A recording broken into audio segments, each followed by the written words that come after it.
So already we had worked in the region of the neck, trying to soften the soft tissues of the neck. So something that I think I'm going to start talking about more with respect to borders of the shoulder or the shoulder girdle is the superior border, quote unquote. So trap-ish, levator scap-ish, but really trap is probably the best. So you can get that a lot of different ways. With respect to trying to get to the medial border of the scapula, the hold that is probably going to give you the most options. It's not going to be the perfect hold at all times. Put your hand on the opposite side, right? So immediately that, like, it does pull it away from midline, so there's tension on it in a relative sense, but that's why you're going to start to use the lever. You're going to end up being a little bit more on the side, and then your hand is going to have to move depending on what you're doing. In this case, I'll be here so you can see how the scap would fit, right? And then I can just work through here to try to take tension off of it, right? Now, sometimes it's not going to work perfectly, so let the arm down, right?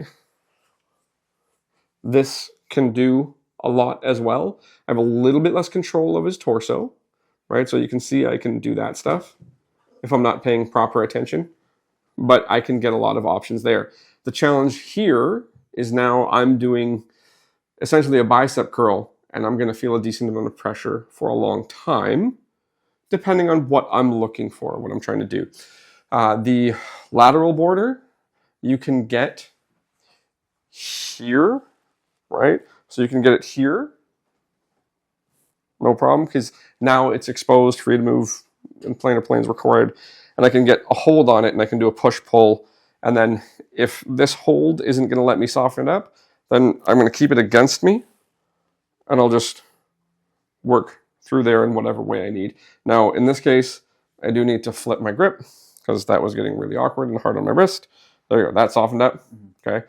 Pec, no.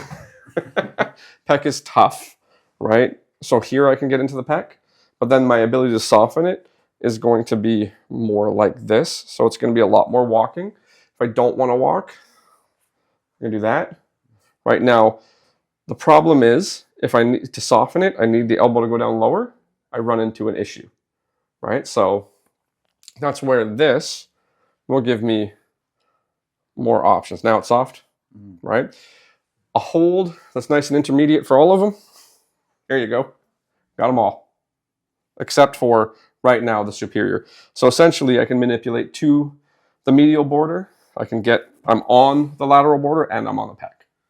So it's kind of a nice intermediate hold for all of it. If you got really big hands, yeah, sure, you're on the trap too. You're on all of it. It's a nice intermediate hold. So if I really wanted to float everything around the girdle, it would look close to that. I'll have less information about the trap, but I'll have the pec, the medial border, the lateral border, and the medial border, depending on the size of their scapula and the size of my hand.